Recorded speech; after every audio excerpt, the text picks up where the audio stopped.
मेरे फोन में अजीब तरीके से एक ट्रिलियन सब्सिडी मॉल आ गया, जिसमें या तो लग्जरी कारें थीं या फिर विला। और मजे की बात यह है कि सब कुछ सिर्फ एक पैसे में फ्लैश सेल में मिल रहा था। मैंने अपने बैंक अकाउंट में 10 रुपए का बैलेंस देखा और एकदम हैरान रह गया। मैं पहले से ही इतना गरीब हूँ, फिर भी मुझे ठगने आ गए। तुम लोगों का जमीर कहाँ है? मैं इस फ्रॉड ऐप को अनइंस्टॉल करने ही वाला था कि मेरा हाथ फिसल गया और गलती से बाई पर क्लिक हो गया। तुरंत एक सक्सेसफुल का मैसेज पॉपअप हुआ। बधाई हो, आपने लिमिटेड एडिशन पोर्श 911 जीटी सफलतापूर्वक खरीद ली है। डिलीवरी का समय 5 मिनट। मेरी आंखें फटी की फटी रह गईं और चेहरे पर यकीन न करने वाले एक्सप्रेशंस आ गए। अगले ही पल बैंक का मैसेज भी आ गया। मेरे 2222 लास्ट डिजिट वाले डेबिट कार्ड से एक पैसा कट गया था और बैलेंस बचा था 9 रुपए 90 पैसे। मैंने तो पासवर्ड भी नहीं डाला था। ये कैसा जादुई सिस्टम है? जब मैं पूरी तरह सोच में डूबा हुआ था, तभी मुझे अपनी पैंट की जेब में कुछ हार्ड सी चीज महसूस हुई। हाथ डालकर बाहर निकाला तो सच में एक पोर्श की कार की चाबी निकली। मैंने थूक गटकते हुए सोचा, क्या ये सब सच में असली है? मैंने जल्दी से अपना फोन निकाला और दूसरे प्रोडक्ट पर नजर गड्ढाई। टोंगजियाओ नंबर 1 विला, टोंगजियाओ ई हाओबियशु।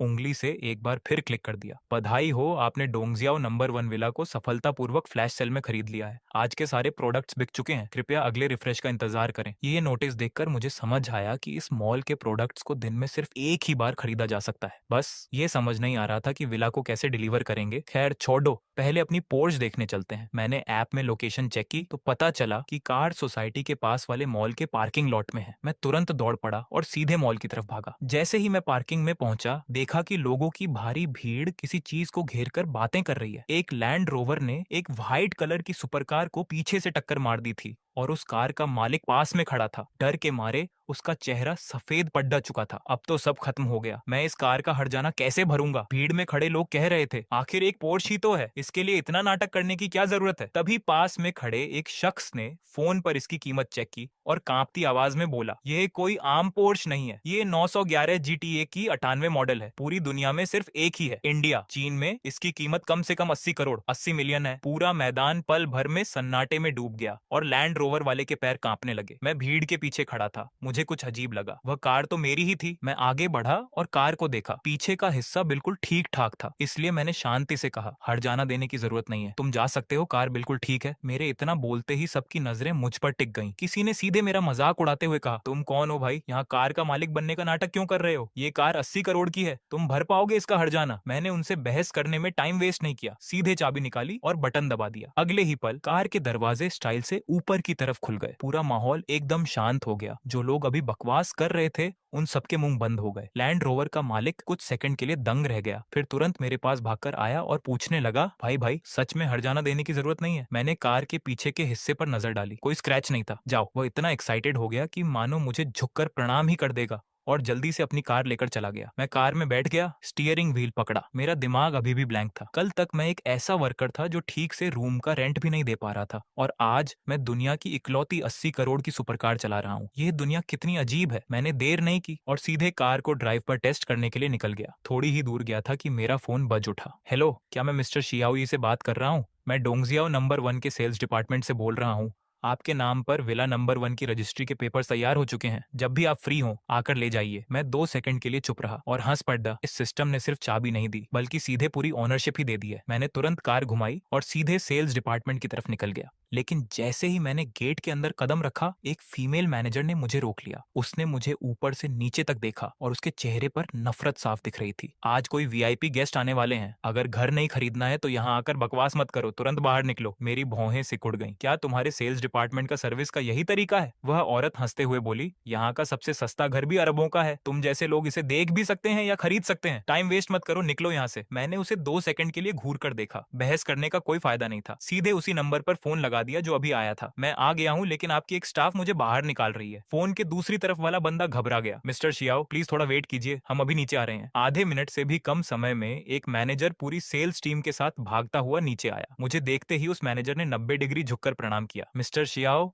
बेहद माफी चाहते हैं कि हमारी तरफ से आपका ठीक से वेलकम नहीं हो पाया। पूरा हॉल एकदम शांत हो गया। वह फीमेल मैनेजर जो अभी मुझे बाहर निकाल रही थी, उसका चेहरा पल भर में पीला पड़ गया। उसने सपने में भी नहीं सोचा था कि साधारण कपड़े पहने एसी की हवा खाने आया दिखने वाला ये लड़का असल में डोंगजियाओ नंबर 1 का सबसे महंगा विला खरीदने वाला बड़ा मालिक है। मैनेजर ने तुरंत उसकी तरफ मुड़कर कहा, एचआर डिपार्टमेंट में जाकर अपना इस्तीफा दे दो। उसके पैर कांपने लगे और वह सीधे जमीन पर गिर पड़ी। मुझे उसकी तरफ देखने में कोई इंटरेस्ट नहीं था। मैं विला के पेपर्स और चाबियां लेकर वहां से निकल गया। जब मैं कार में वापस बैठा तब मुझे पता चला कि वह विला कोई आम डोंगजियाओ नंबर 1 विला नहीं था, बल्कि डोंगजियाओ नंबर 1 का सबसे बड़ा और आलीशान विला था, जिसकी कीमत पूरे 600 करोड़ 600 मिलियन थी। एक पैसे में 600 करोड़ की चीज मिल गई। मैं खुद अपनी हंसी नहीं रोक पा रहा था। जब कार विला एरिया के अंदर गई तो गेट पर खड़े सिक्योरिटी गार्ड्स का रवैया भी बेहद रिस्पेक्टफुल था। जब मैंने सच में उस घर के अंदर कदम रखा तब मुझे पहली बार महसूस हुआ कि अमीर होने का असली मतलब क्या होता है। 4 मंजिला इंडिपेंडेंट विला जिसके साथ एक garden, swimming pool, theatre room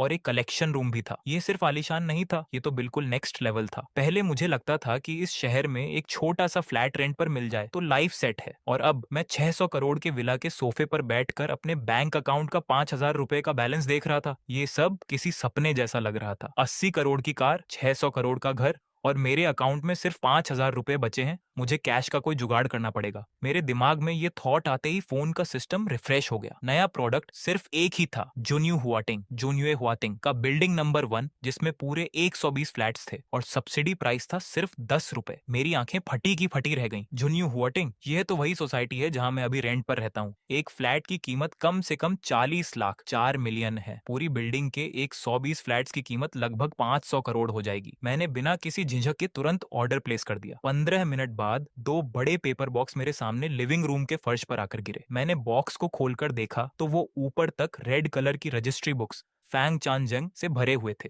randomly एक बुक खोलकर देखी तो ओनर के नाम की जगह लिखा था शियाओ यी। मैं लिविंग रूम में उन पेपर्स को पकड़े कुछ देर शांत खड़ा रहा और आखिर में मेरे मुंह से बस एक ही बात निकली, चलो अब रेंट वसूलने चलते हैं। अगली सुबह मैं सीधे कार चलाकर झुन्यू हुआटिंग पहुंचा और सोसाइटी के गेट पर बने प्रॉपर्टी डीलर के पास गया। डीलर के लड़के ने जब मुझे स्पोर्ट्स कार से उतरते देखा तो उसे लगा कि कोई बड़ा क्लाइंट आया है, लेकिन जब उसने सुना कि मैं फ्लैट्स रेंट पर देने आया हूँ तो उसकी आंखों में थोड़ी निराशा आ गई। मैंने सीधे वे दोनों बॉक्स उसकी तरफ बढ़ा दिए। यह कुछ फ्लैट्स के पेपर्स हैं, पहले इन्हें देख लो। उसने एक्साइटमेंट में बॉक्स खोला और अगले ही पल उसके हाथ कांपने लगे। 2 बड़े बॉक्स ऊपर तक प्रॉपर्टी पेपर से भरे थे। उसने एक पेपर खोलकर देखा तो एड्रेस वही था, झुन्यू हुआटिंग बिल्डिंग नंबर 1। वह डीलर वहीं दंग रह गया और घबराता हुआ अंदर मैनेजर को बुलाने भागा। मैनेजर बाहर आया तो उसका रवैया इतना रिस्पेक्टफुल था कि मानो मुझे भगवान ही मान लेगा। पूरे 120 फ्लैट्स, ये कोई नॉर्मल क्लाइंट नहीं, ये तो सीधे साक्षात लक्ष्मी जी हैं। मैंने भी ज्यादा बकवास नहीं की। सारे फ्लैट्स रेंट पर देने हैं, मार्केट रेट के हिसाब से 1 मंथ एडवांस और 1 मंथ डिपॉजिट, जितना जल्दी हो सके। मैनेजर ने अपनी छाती ठोक कर भरोसा दिलाया, मिस्टर शियाओ 3 दिन के अंदर सारे फ्लैट्स रेंट पर चढ़ा दूंगा। काम की बात खत्म करके मैं अपने पुराने रेंट वाले रूम से अपना सामान समेटने चला गया।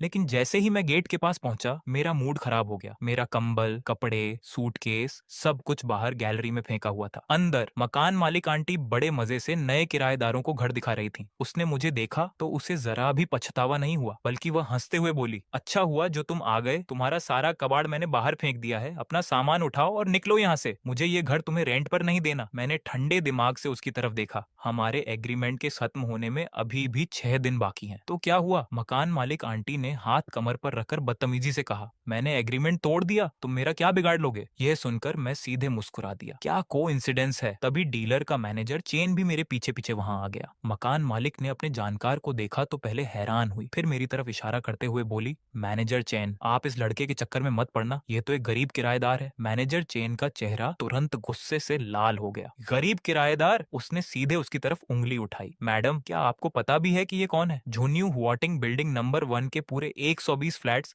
अब मिस्टर शियाओ यी के नाम पर हैं। मकान मालिक आंटी का चेहरा एकदम सफेद पड़ गया। तुमने क्या कहा? मैनेजर चेन ने ठंडे लहजे में कहा, हमने अभी अभी एक्सक्लूसिव ओनरशिप एग्रीमेंट साइन किया है। जिसे तुम गरीब किराएदार कह रही हो, वह इस सोसाइटी का सबसे बड़ा मालिक है। मकान मालिक पूरी तरह सन्न रह गई। वह सोच भी नहीं सकती थी कि जिस लड़के को वह 2 दिन पहले रेंट के लिए गेट पर टोक रही थी, वह पल भर में पूरी बिल्डिंग का मालिक बन गया। मैंने उसकी तरफ देखा। मेरी आवाज एकदम शांत पर डरावनी थी। तुमने बिना पूछे मेरा सामान बाहर निकाला, एग्रीमेंट तोड़ा और मेरा नुकसान किया। जो हर्जाना बनता है वह दो, बाकी हम लीगल रास्ता अपनाएंगे। मकान मालिक आखिरकार डर गई। वह सीधे जमीन पर बैठ गई और मुझसे माफी मांगने लगी। मिस्टर शियाओ, मुझसे गलती हो गई, सच में बहुत बड़ी गलती हो गई, मुझे माफ माफ कर दीजिए, मैं आपको 10 गुना हर्जाना देने को तैयार हूँ, मुझे तुम्हारे उन पैसों की कोई जरूरत नहीं है। मेरी एक बात ने उसका मुंह बंद कर दिया। आखिरकार सोसाइटी के लोगों की मौजूदगी में मकान मालिक को न सिर्फ हर्जाना देना पड़ा, बल्कि आगे की सारी जिम्मेदारी भी उठानी पड़ी। वह जमीन पर पड़ी रही, उसके चेहरे का पुराना घमंड गायब हो चुका था। मैंने पीछे मुड़कर भी नहीं देखा। पहले मेरे पास कोई ऑप्शन नहीं था तो मुझे सब सहना पड़ता था, लेकिन अब जरूरत नहीं है। विला वापस आने के बाद सामने वाले विला नंबर 2 का मैनेजर लियांग मुझसे मिलने आया, और वह अपने साथ 1990 की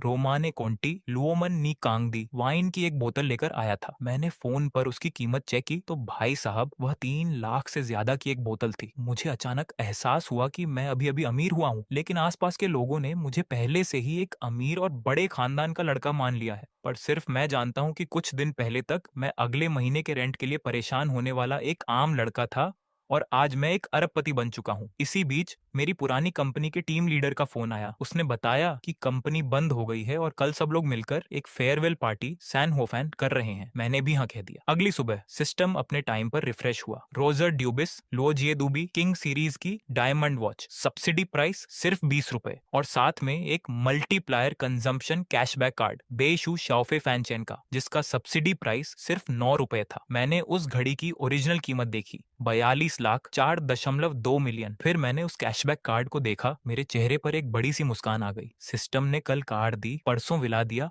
और आज सीधे एक लग्जरी वॉच और कैशबैक कार्ड दे दिया। ये कोई सब्सिडी नहीं है, ये तो सीधे मेरे ऊपर पैसों की बारिश है। तभी फोन पर एक मैसेज आया कि अकाउंट में 11,20,000 रुपए क्रेडिट हो गए हैं। झुन्नू हुआटिंग के कुछ फ्लैट्स रेंट पर उठ गए थे। मैंने उन नंबर्स को देखा, कुछ सेकंड शांत रहा, और सीधे घर पर 20 लाख रुपए ट्रांसफर कर दिए। पहले मुझे डर लगता था कि मैं इस बड़े शहर में कुछ कर पाऊंगा या नहीं, पर अब मैं ये सोच रहा हूँ कि अगर ये सिस्टम ऐसे ही चलता रहा तो आखिरकार मेरे पास कितने पैसे हो जाएंगे। मेरी मम्मी ने जब 20 लाख का ट्रांसफर देखा तो वह खुश होने के बजाय डर गई। बेटा, तेरे पास इतने पैसे कहाँ से आए? मैंने पहले से ही बहाना सोच रखा था। मम्मी, कुछ समय पहले मैंने दोस्तों के साथ मिलकर एक छोटी कंपनी शुरू की थी, यह उसी का प्रॉफिट शेयर है, मैंने अपने पास रख लिया है। ये 20 लाख आप और पापा रखिए, और खर्च करने में कंजूसी मत करना। मेरी मम्मी ने तब जाकर राहत की सांस ली, पर उनके मुंह से वही पुरानी बात निकली, तो मैं इसे संभाल कर रख लेती हूँ, आगे तेरी शादी में काम आएंगे। मैं हंसते हुए फोन रख दिया। अमीर होने की फीलिंग ही अलग है। फोन रखते ही सिस्टम का नोटिफिकेशन आया, मल्टीप्लायर कैशबैक कार्ड एक्टिवेट हो चुका है। मैंने कार्ड की डिटेल्स देखी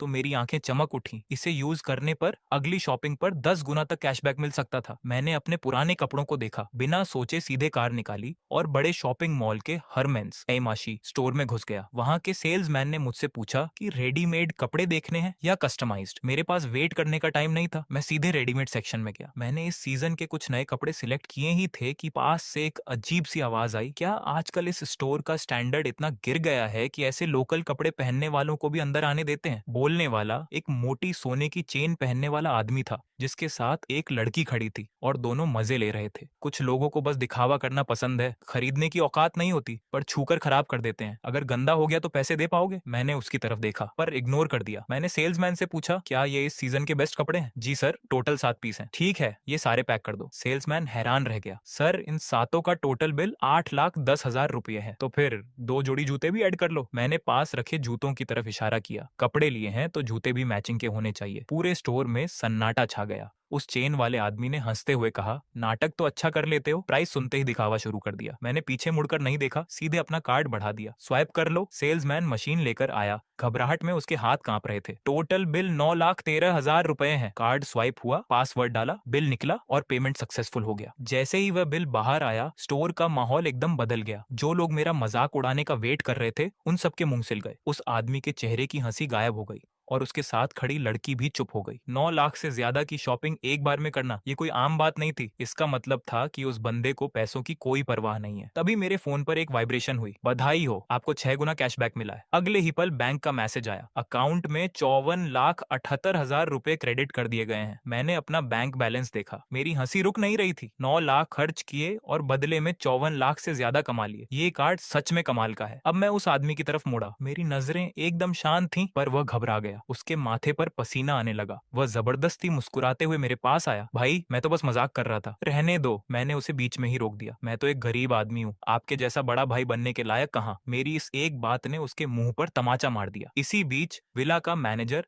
लियांग भी वहां आ गया। मिस्टर शियाओ, मैंने सिर उठाकर स्माइल की। मैनेजर लियांग, वह चैन वाला आदमी लियांग को देखते ही मदद के लिए चिल्लाया, लियांग भाई, लियांग भाई। लियांग ने मेरे चेहरे के एक्सप्रेशंस देखे और सब समझ गया। मैं इसे नहीं जानता। उसने तुरंत उस आदमी से पल्ला झाड़ लिया। वह आदमी वहीं सन्न रह गया। उसे पता था कि लियांग के पीछे एक बहुत बड़ा ग्रुप है, और जब लियांग खुद मुझसे इतना रिस्पेक्ट से बात कर रहा है और उस आदमी से दूरी बना रहा है, तो मेरा स्टेटस क्या होगा, इसका अंदाजा उसे लग गया था। मैंने अपना टाइम वेस्ट नहीं किया, कपड़े उठाए और वहां से निकल गया। इस बार बाहर सिर्फ कपड़े लेने आया था। कपड़े भी मिल गए और अकाउंट में 40 लाख से ज्यादा रुपए भी बढ़ गए। घर आकर मैंने सामान सेट किया। तब तक दोपहर हो चुकी थी। आज मेरी पुरानी कंपनी की फेयरवेल पार्टी थी। अगर जाना ही है तो कुछ लोगों को आज ये दिखाना जरूरी है कि असली अमीर होना किसे कहते हैं। टैंगे के प्राइवेट केबिन में लगभग सभी लोग आ चुके थे। जैसे ही मैंने एंट्री की, कुछ पुराने कलीग्स ने बस यूं ही मुझसे हाय हेलो किया। पहले मैं कंपनी में बहुत शांत रहता था, इसीलिए मेरे बारे में उनका इंप्रेशन भी बस वैसा ही था। तभी वांग पेंग दरवाजा खोलकर अंदर आया। चेहरे पर मेकअप, हाथ में BMW की चाबी और कलाई पर रोजर ड्यूस की घड़ी। उसने बैठते ही अपना रौब जमाना शुरू कर दिया। रास्ते में थोड़ा ट्रैफिक था, इसीलिए लेट हो गया। उसने जानबूझकर BMW की चाबी टेबल पर फेंकते हुए कहा, मैंने हाल ही में ग्रीन टाउन में जॉब चेंज की है, वहां डिप्टी डायरेक्टर बना हूं और साथ ही ये गाड़ी भी ले ली। केबिन में तुरंत तारीफों के पुल बंधने लगे। वांग पेंग को यही इफेक्ट चाहिए था। उसने मौके का फायदा उठाकर अपनी घड़ी भी दिखाई। ये रोजर ड्यूस बस 1-1.5 लाख की है, एंट्री लेवल मॉडल है, जिक्र करने लायक भी नहीं। यह कहते हुए उसने रहस्यमयी अंदाज में आगे जोड़ा, वैसे ये तो कुछ भी नहीं है। सुना है हाल ही में किसी असली बड़े बिजनेसमैन ने रोजर ड्यूस में 4.2 मिलियन 42 लाख की एक्सकैलिबर सीरीज का ऑर्डर दिया है। उसे कहते हैं असली दबंग। लोग फिर से हैरान रह गए। वांग पेंग मुंह से तो बड़पन दिखा रहा था, लेकिन उसकी नजरें लगातार सुई जियाजिया पर टिकी थीं। पर सुई जियाजिया ने उसकी तरफ देखा तक नहीं, वो तो लगातार मुझे देख रही थी। वांग पेंग का चेहरा थोड़ा खराब हो गया और उसने सीधा निशाना मुझ पर साधा। शाओयान, जॉब ढूंढने का क्या हुआ? अभी तय नहीं हुआ है, मैंने खाना खाते हुए शांत आवाज में कहा। वांग पेंग हंसा। युवाओं को ज्यादा ऊंचे ख्वाब नहीं देखने चाहिए। हमारी कंपनी में अभी सिक्योरिटी गार्ड की जरूरत है। मुझे लगता है तुम्हारी कंडीशन इसके लिए बिल्कुल सही है। कहो तो मैं तुम्हारे लिए सेटिंग कर दूं? टेबल पर माहौल थोड़ा शांत हो गया। हर कोई समझ सकता था कि वह जानबूझकर मुझे नीचा दिखा रहा था। मैंने अपनी पलकें उठाई। जरूरत नहीं है, मेरे पास कुछ फालतू पैसे हैं। मैं सोच रहा हूँ कोई छोटा मोटा बिजनेस करके देखूं। वांग पेंग ने ताना मारा और जैसे ही वह आगे और मजाक उड़ाने वाला था,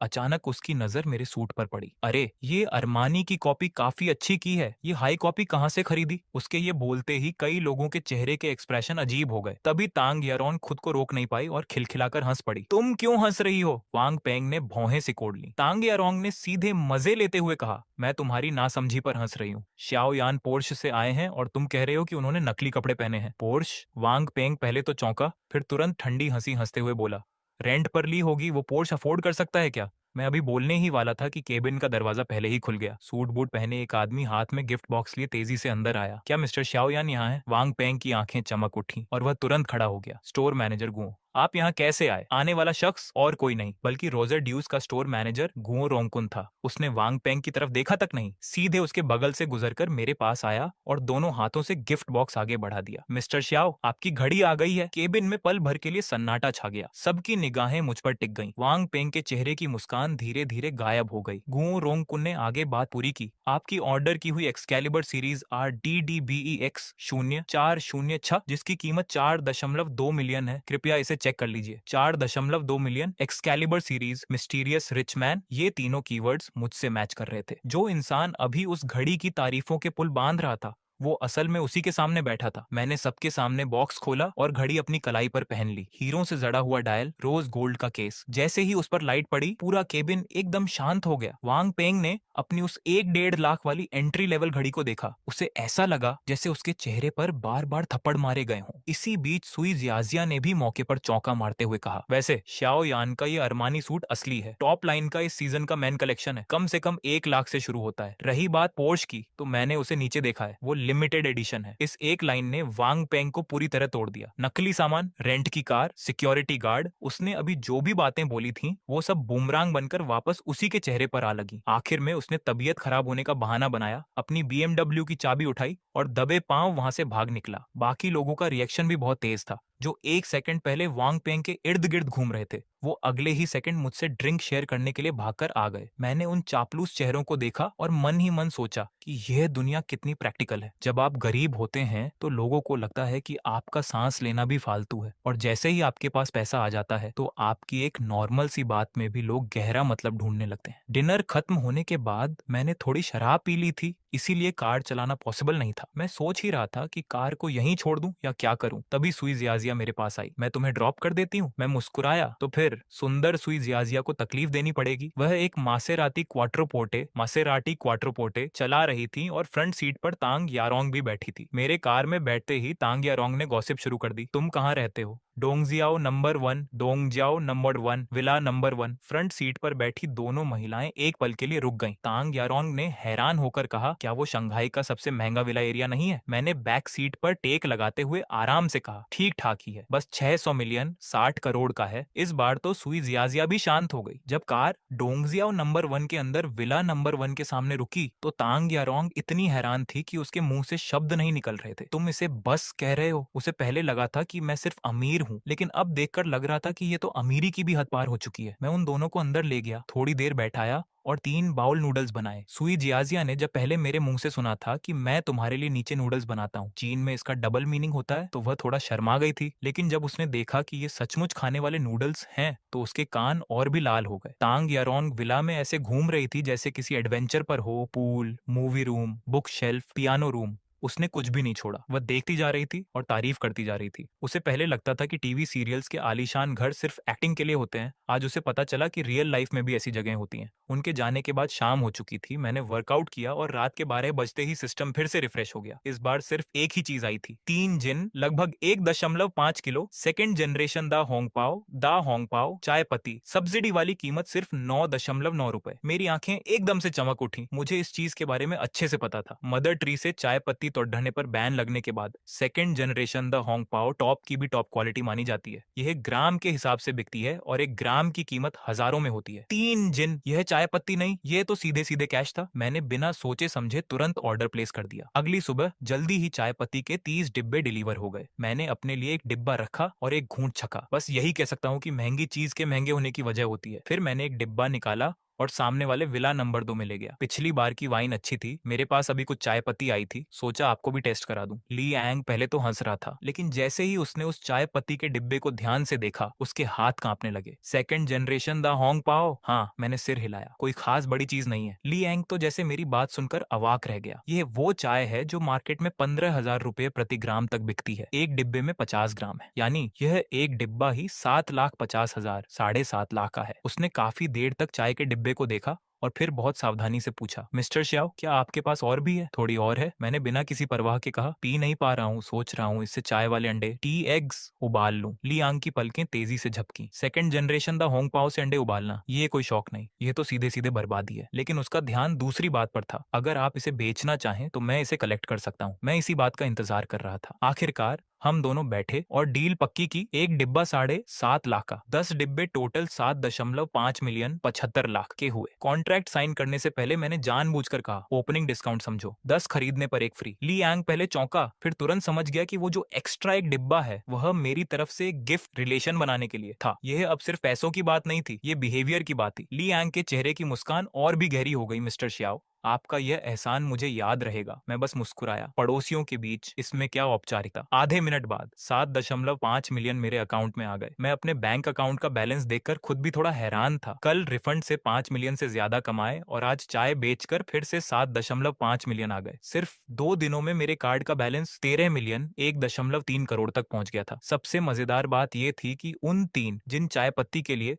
मैंने सिर्फ 9.9 रुपए खर्च किए थे। पैसा कमाने की ये स्पीड तो बैंक लूटने से भी तेज थी। सबसे बड़ी बात ये थी कि मैंने इसे एक बार में पूरा नहीं बेचा था। मेरे पास अभी भी 10 से ज्यादा डिब्बे बचे हुए थे। कैश, इज्जत, कॉन्टैक्ट्स, सब कुछ एक ही झटके में मिल गया था। दोपहर में मैं कल रात पार की हुई कार को लेने गया और साथ ही उसका परमानेंट नंबर प्लेट भी ले लिया। यूनिवर्सिटी टाउन के पास से गुजरते हुए मुझे याद आया कि घर का फ्रिज खाली है, तो मैंने पास के सुपरमार्केट से कुछ डेली यूज का सामान और फल खरीद ली। लेकिन जैसे ही मैं बाहर आया, मैंने देखा कि मेरी कार के चारों तरफ लोगों की भीड़ लगी हुई थी। कुछ लड़कियां लाइन लगाकर फोटो खींच रही थीं, जैसे वह कोई सोशल मीडिया का फेमस स्पॉट हो। उनमें से एक लड़की सफेद टी शर्ट और डेनिम शॉर्ट्स पहने कार के पास खड़ी थी। बिना मेकअप के भी वह बहुत मासूम लग रही थी और उसकी लंबी टांगें काफी अट्रैक्टिव थीं। उसका लुक बाकी की उन हैवी मेकअप वाली लड़कियों से बिल्कुल अलग था, इसीलिए मेरी नजरें उस पर टिक गईं। मैं अभी आगे बढ़ने ही वाला था कि तभी एक भारी मेकअप वाली औरत ने मुझे रोक दिया। लाइन में लगना नहीं आता क्या? दिख नहीं रहा कि सब लोग फोटो खिंचवाने का वेट कर रहे हैं? दूसरी ने भी आंखें मूंदते हुए कहा, बिल्कुल मैनर्स नहीं है, पीछे जाओ पीछे जाओ। मैं तो गुस्से में ही हंस पड़ा। मैंने बिना बहस किए सीधे कार की चाबी दबाई। कार की लाइटें चमकी और उसके गलविंग दरवाजे, गलविंग डोर्स ऊपर की ओर खुल गए। पूरे एरिया में तुरंत सन्नाटा छा गया। मैंने उन दोनों औरतों को देखा और शांत आवाज में कहा, सॉरी, ये कार मेरी है। ये कहकर मैंने सामान फ्रंट ट्रंक में रखा और फिर उस सफेद टी शर्ट वाली लड़की की तरफ देखा। बाहर बहुत गर्मी है, क्या तुम अंदर बैठकर कुछ तस्वीरें खींचना चाहोगी? लड़की पहले तो झिझकी, उसके कान थोड़े लाल हो गए, फिर उसने सिर हिला दिया। पास खड़ी वे दोनों मेकअप वाली औरतें तुरंत परेशान हो गईं और कार की खिड़की के पास आकर मीठी आवाज में बोली, भैया हम भी फोटो खींचना चाहती हैं, क्या आप हमें भी साथ ले जा सकते हैं? मैंने उन पर एक नजर डाली और बिना किसी एक्सप्रेशन के कहा, नहीं क्यों भैया। मैं थोड़ा मुस्कुराया, मेरी इस कार में सिर्फ इंसानों का स्वागत है। यह कहकर मैंने कार की खिड़की ऊपर की ओर पैर एक्सीलेटर पर रख दिया। कार सीधे आगे निकल गई। बैक मिरर में मैंने देखा कि उन दोनों औरतों के चेहरे और कार की को ड्राइवर सीट पर बैठी लड़की ने चुपके से मेरी तरफ देखा। उसकी आंखों में मेरे लिए इज्जत अब बदल चुकी थी। मैंने स्टीयरिंग व्हील को थाम रखा था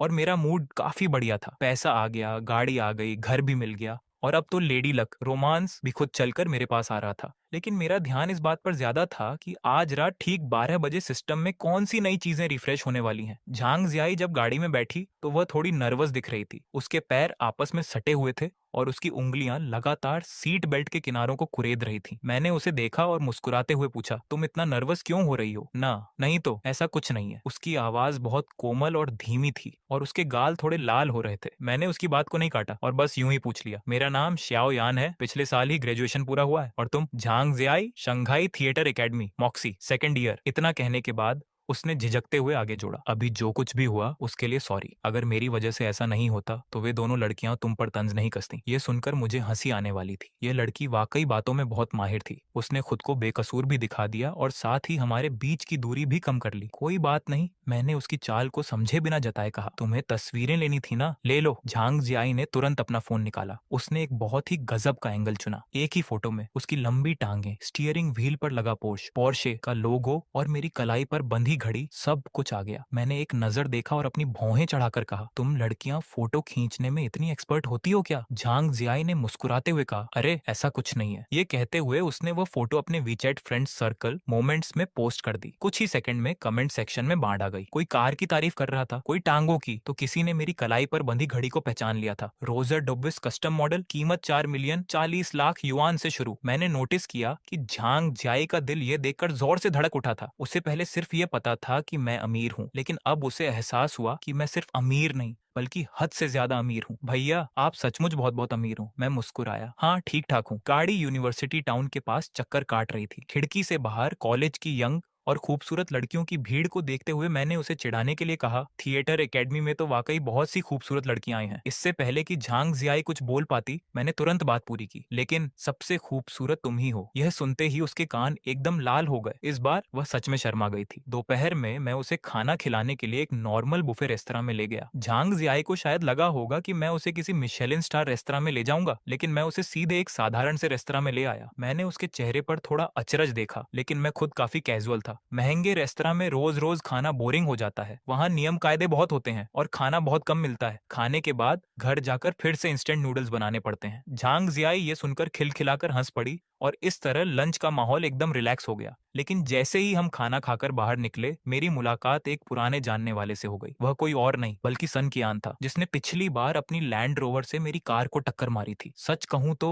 मैंने उसे पहले नहीं पहचाना, बल्कि उसने मुझे पहचान लिया था। मुझे देखते ही वह एक्साइटेड हो गया। वह पिछले 2 दिनों से बहुत पछता रहा था। पिछली बार मेरी कार को ठोकने के बाद वह इतना डर गया था कि बस भाग खड़ा हुआ। बाद में उसे होश आया, जो इंसान दुनिया की इकलौती नोए केक चला सकता है, वह कोई मामूली शख्स कैसे कैसे हो सकता है? मैंने मन ही मन सोचा ये एक्सीडेंट नहीं था, यह तो खुद चलकर आया एक बड़ा कनेक्शन बनाने का मौका था जिसे उसने गंवा दिया था। इसलिए इस बार मुझे देखते ही वह पूरी तरह अलर्ट हो गया। लेकिन तभी उसके साथ आया एक सुनहरे बालों वाला येलो हेयर लड़का बदतमीजी पर उतर आया। उसे लगा कि मैंने उसके बॉस से पंगा लिया है, इसलिए वह आगे बढ़कर मुझे गाली देने लगा। मगर जैसे ही उस लड़के के मुंह से शब्द निकले, सन कियान ने जोरदार लात मारकर उसे जमीन पर गिरा दिया। तुम मरना चाहते हो क्या? यान भाई से इस तरह बात करने की हिम्मत कैसे हुई तुम्हारी? वह लड़का पूरी तरह हैरान रह गया और उसके साथ खड़ी लड़की के तो होश ही उड़ गए। मैंने देखा कि झांग जियाई भी ये सब देखकर दंग रह गई थी। मुझे लगा कि उसे पहली बार असलियत में एहसास हुआ कि मेरी अमीरी सिर्फ कार तक सीमित नहीं है, बल्कि ये अमीर जादे रिच किड्स जो आम तौर पर इतने घमंडी होते हैं, वे भी मेरे सामने भीगी बिल्ली बन जाते हैं। मुझे तब जाकर याद आया कि ये कौन है। मैंने हल्के से मुस्कुराते हुए कहा, अच्छा तो तुम हो वही जो मेरी कार को ठोकने के बाद रोने वाले थे। सन कियान बेहद शर्मिंदा हो गया, लेकिन उसने जरा सा भी गुस्सा नहीं दिखाया, बल्कि लगातार सिर हिलाते हुए बोला, हाँ हाँ यान भाई, मैं ही हूँ। आपकी याददाश्त वाकई बहुत तेज है। उसका यह अंदाज देखकर लगा कि वह पूरी तरह घुटनों पर आ चुका है। वह पीला बाल वाला लड़का इतना डर गया कि उसके पैर कांपने लगे और वह घुटनों के बल बैठकर माफी मांगने लगा। मैंने उस पर ध्यान देना भी जरूरी नहीं समझा। ऐसे लोग मेरे समय के लायक नहीं है। सन कियान तुरंत बात समझ गया और मुड़कर चिल्लाया, आज के बाद मुझे दोबारा मत दिखना। वह लड़का रेंगते हुए वहां से भाग खड़ा हुआ। इसके बाद सन कियान ने बड़ी उत्सुकता से मुझे अपने बाकी दोस्तों से मिलवाया। वे सब अच्छे खासे अमीर परिवारों से थे, लेकिन मेरे सामने सब के सब शरीफ बन गए थे। आखिरकार वे लोग कारों के शौकीन थे और उनके बारे में जानते थे, इसीलिए वे बेहतर समझते थे कि मेरी वह पोर्श 911 GT एक डैश 98 क्या चीज है। वह सिर्फ पैसे से खरीदी जाने वाली गाड़ी नहीं थी, वह एक अलग स्टेटस, बैकग्राउंड और एक ऐसी पहुंच का प्रतीक थी जिसे छूना नामुमकिन था। सबका इंट्रोडक्शन कराने के बाद सन कियान ने अपने हाथ रगड़ते हुए मुझसे पूछा, यान भाई क्या आप हमें अपनी कार दिखाकर हमारी आंखें धन्य कर सकते हैं? मैं सीधे हंस पड़ा, बस इतनी सी बात, चलो आज मैं उसी गाड़ी से आया हूँ। यह सुनते ही पूरा ग्रुप खुशी से झूम उठा। जब हम अंडरग्राउंड पार्किंग में पहुंचे और उस प्योर व्हाइट कलर की 911 को अपनी आंखों के सामने देखा, तो झांग जियाई भी पूरी तरह हैरान रह गई। मैं समझ सकता था कि वह पहले मुझे सिर्फ अमीर समझती थी, लेकिन अब उसे लगा कि उसकी कल्पना बहुत छोटी थी। यह कार 80 मिलियन 8 करोड़ युआन की है। पास खड़े एक लड़के ने सिर हिलाते हुए कहा, और बात सिर्फ पैसे की नहीं है, यह पूरी दुनिया में सिर्फ एक ही है। झांग जियाई मुझे देखने लगी। उसकी आंखों का भाव पूरी तरह बदल चुका था। मैं पक्का कह सकता हूँ कि उसकी आंखों में साफ लिखा था, अमीर, यंग, हैंडसम और बिल्कुल नेक्स्ट लेवल। मैंने सोचा, मेरे जैसे इंसान पर भला कौन दिल नहीं हारेगा। शाम को सन कियान और उसके दोस्तों ने पार्टी रखी, ड्रिंक्स और केटीवी स्लैश कराओके। मेरा मन तो नहीं था, लेकिन झांग जियाई को साथ जाते देख मैं भी चला गया। केटीवी के अंदर उन अमीर लड़कों का बर्ताव मेरे लिए और भी ज्यादा रिस्पेक्टफुल हो गया। वे मुझे अपने ग्रुप का नया बड़ा भाई, बॉस मान चुके थे। झांग जियाई मेरे बगल में बैठी ये सब अच्छे से समझ रही थी। वह देख सकती थी कि ये लोग दिखावा नहीं कर रहे थे, बल्कि दिल से मेरी इज्जत कर रहे थे। यह चीज एक महंगी कार या घड़ी से भी कहीं बढ़कर थी। देर रात होने की वजह से सबने पास के ही एक होटल में ठहरने का फैसला किया। मैंने झांग जियाई के लिए एक अलग स्वीट बुक कर दिया, लेकिन आधी रात को मेरे कमरे की डोरबेल बजी। जब मैंने दरवाजा खोला तो झांग जियाई एक ढीला ढाला बाथरोब पहने खड़ी थी। उसके बाल हल्के गीले थे और उसका चेहरा लाल और गर्म था। भैया, मुझे अकेले कमरे में डर लग रहा है। मैंने उसे कुछ सेकंड देखा और सीधे अंदर खींच लिया। मैंने सोचा कुछ बातें बिना कहे ही बेहतर होती हैं। अगली सुबह मैंने नोटिस किया कि झांग जियाई के चलने का तरीका थोड़ा अजीब, असहज था। सन कियान रेस्तरां में बैठा हुआ था। उसकी आंखों के नीचे डार्क सर्कल्स थे और वह पूरी तरह थका हुआ लग रहा था। जैसे ही मैं बैठा, उसने दबी आवाज में मेरी तरफ देखकर कहा, यान भाई, इस होटल की साउंड प्रूफिंग, आवाज रोकने की क्षमता वाकई बहुत खराब है। मैंने हल्का सा खांसा और ऐसे नाटक किया जैसे मैंने कुछ सुना ही ना हो। झांग जियाई को कॉलेज छोड़ने के बाद आखिरकार मुझे अपना सिस्टम चेक करने का समय मिला। आज सिस्टम ने जो चीजें रिफ्रेश की थी वे होश उड़ाने वाली थी। Rolls Royce Cullinan subsidy price पर सिर्फ 6.6 रुपए में, और ग्लोबल एपीएम प्लाजा, एक पूरी कमर्शियल बिल्डिंग, सब्सिडी प्राइस पर सिर्फ 108 रुपए में। मैंने स्क्रीन की तरफ देखा और 2 सेकंड के लिए सन्न रह गया। एक कुलिनन तो फिर भी ठीक थी, लेकिन उसके बाद जो था वह पूरा का पूरा प्रीमियम कमर्शियल कॉम्प्लेक्स था, जिसमें मॉल, ऑफिस बिल्डिंग और अपार्टमेंट शामिल थे, और वह भी सुहुई जैसे प्राइम और बेहद महंगे इलाके में। यह अब सिर्फ लग्जरी कार या बंगले की बात नहीं थी, यह एक बहुत बड़ा एसेट प्रॉपर्टी साम्राज्य था। मैंने बिना किसी झिझक के तुरंत इसे खरीद लिया। 5 मिनट के भीतर सब कुछ मेरे नाम पर आ गया, कार की चाबियां, पेपर्स और पूरी बिल्डिंग के ओनरशिप डॉक्यूमेंट्स। जब मैंने वह रेड कलर का प्रॉपर्टी सर्टिफिकेट खोला और उस पर अपना नाम देखा तो मेरे दिल की धड़कन कुछ पल के लिए बढ़ गई। पूरी की पूरी बिल्डिंग अब सच में मेरी थी। मैं खुद को रोक नहीं पाया और सोचने लगा कि यह सिस्टम अब इंसानियत की हदें पार कर रहा है। मैं बाहर निकलने ही वाला था कि अचानक कोई जियाजिया का मैसेज आया, क्या तुम एक बार four front CBD frontier CBD आ सकते हो। उसकी टोन बहुत ज्यादा हड़बड़ी वाली नहीं थी, लेकिन साफ था कि कोई बात है। मैंने दूरी देखी, पास ही था तो रिप्लाई किया, ठीक है आ रहा हूँ। मैं अपनी नई नवेली रोल्स रॉयस कुलिनन लेकर निकल पड़ा। जब मैं वहां पहुंचा तो मैंने कोई जियाजिया को बिल्डिंग के नीचे खड़े देखा। वह प्रोफेशनल सूट में काफी स्मार्ट और खूबसूरत लग रही थी। उसके बगल में एक मिडिल एज का अजीब सा तेलिए चेहरे वाला आदमी खड़ा था, जिसने सोने के फ्रेम का चश्मा पहन रखा था और उसकी मुस्कान काफी इरिटेटिंग थी। मैं तुरंत माजरा समझ गया। कोई जियाजिया मुझे एक ढाल, शील्ड की तरह इस्तेमाल कर रही थी। वह आदमी साफ तौर पर उसे परेशान कर रहा था और अपनी मर्सिडीज कार की चाबी घुमाकर अपनी अमीरी का दिखावा कर रहा था। तभी मैंने अपनी कुलिनन को उन दोनों के ठीक सामने रोका और कार से नीचे उतरा। मैंने कोई जियाजिया की तरफ देखा। चलो, कोई जियाजिया ने तुरंत साथ देते हुए सिर हिलाया। वह चश्मे वाला आदमी वहीं दंग रह गया। यह कार तुम्हारी है? मैंने देखा कि कोई जियाजिया के कान अचानक लाल हो गए, लेकिन वह कुछ बोली नहीं। मैंने मौका देखकर उसका हाथ उसकी कमर पर रखा, उसे पास खींचा और मुस्कुराते हुए उस आदमी से कहा, हाँ मेरी है। कोई दिक्कत? उस आदमी का चेहरा तुरंत पीला पड़ गया। मैंने मन ही मन सोचा कि वह अभी अपनी 2 मिलियन 20 लाख युआन की मर्सिडीज से रौब झाड़ रहा था और अब उसे पता चला कि मैं 8 मिलियन 80 लाख युआन की कुलिनन चलाता हूँ। सबसे बड़ी बात यह थी कि मैं उससे उम्र में काफी छोटा भी था। अब मैं देखना चाहता था कि वह क्या करता है। वह नकली हंसी हंसा और दबे पांव वहां से खिसक गया। उसके जाते ही कोई जियाजिया ने खुद को मुझसे छुड़ाने की कोशिश की, लेकिन मैंने जानबूझकर अपनी पकड़ ढीली नहीं की और नीचे झुककर उसकी आंखों में देखा। उससे कह दो कि मैं तुम्हारा बॉयफ्रेंड हूँ। मैं तो बस मजबूरी में ऐसा कह रही थी। उसकी आवाज लड़खड़ा रही थी और वह लगातार दूर होने की कोशिश कर रही थी, जबकि मैंने बस एक बहाना बनाया था। अच्छा ऐसा है क्या? मैं जानबूझकर उसके और करीब आया। मुझे महसूस हुआ कि उसके दिल की धड़कन अचानक तेज हो गई थी। उसे लगा होगा कि मैं उसे किस करने वाला हूँ और उसका दिमाग ब्लैंक हो गया था। लेकिन अगले ही पल